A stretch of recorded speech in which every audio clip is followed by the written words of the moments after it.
It's what the international community has long suspected.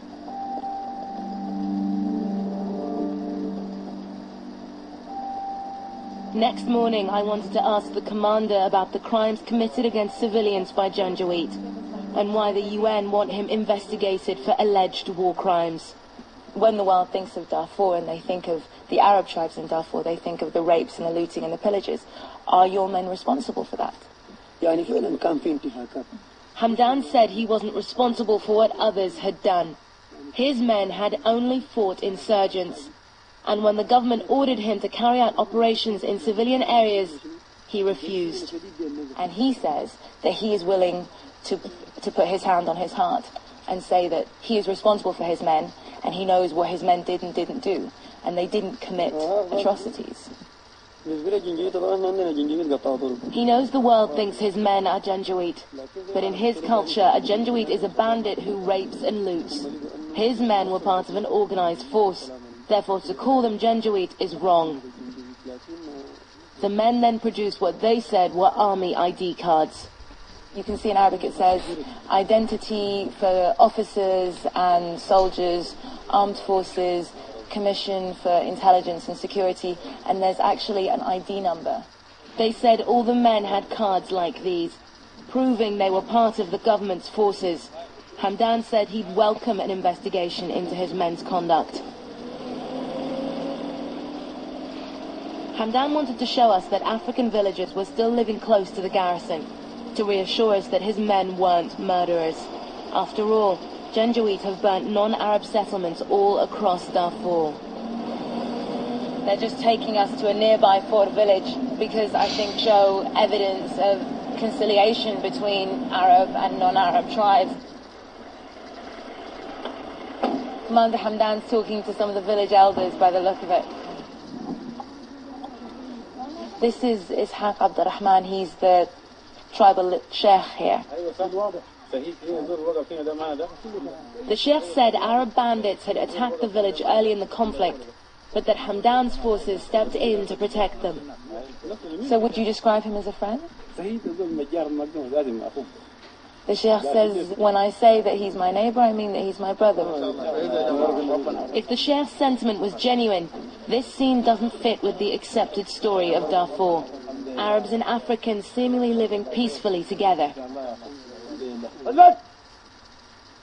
At the garrison, we saw something else totally unexpected.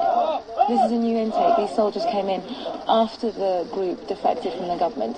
What's interesting is that this force is not all Arab. There are both Arab Darfuris and non-Arab Darfuris who previously were on very opposing sides of the fence, and they signed up to be a rebellion against the Sudanese government together. Hamdan has already signed treaties with some African Darfuri rebel groups, his former enemies. He knows this will cause the government deep anxiety. There's no love for the Sudanese government here. The men say it stopped their salaries once it no longer needed them. And despite its promises, their villages remain deeply poor. This is Hamid Ibrahim. He's one of the oldest fighters in the force. He said he joined up to fight for his people, the Arabs, but he felt the government used him and then betrayed him. It slowly dawned on him, as he put it, that he was sleeping under the trees and the government was sleeping in air-conditioned buildings in Khartoum. And eventually he realized that he needed to defend himself against the government. When we asked the Sudanese government to respond to this program, they blamed the Darfur crisis on the rebel groups. They didn't deny mobilizing civilians into militia in response, but they say these are different from the Janjweed, who they deny backing.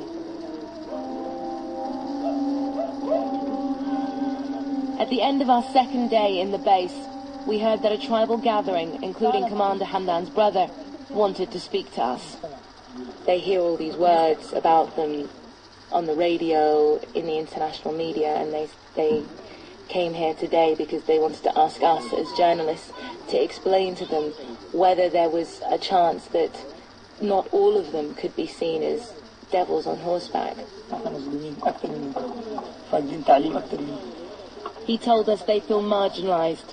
exploited by a government that has failed their community and made them its scapegoats for the civilian toll of the conflict. He says he has a message to the international community that they have never heard the Darfuri Arabs' side of the story. He says we're the first journalists to reach them, and it's 5 years into the conflict.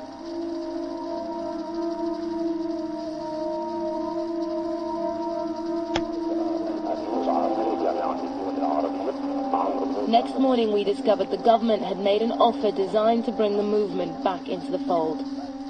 Things were tense at the camp. Commander Hamdan is in a meeting with his senior field commanders.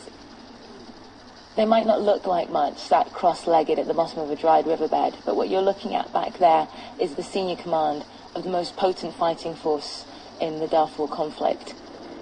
The commander told us the government was offering cash to help develop Arab villages and a share in power.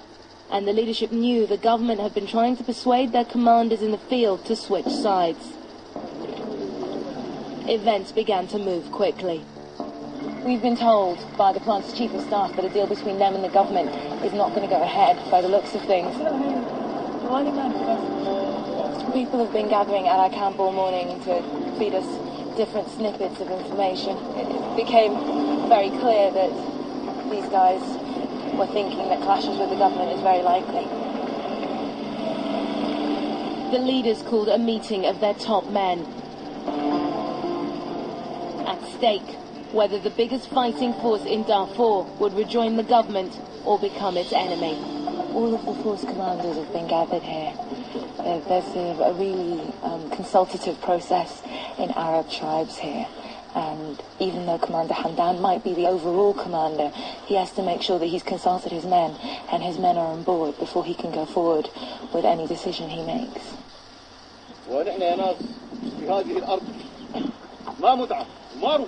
The officer who's standing there now is putting forward the case for going back to war with the government. He's saying, I look around at you, the blossom of manhood, and I know that we are not here for fun. We are here because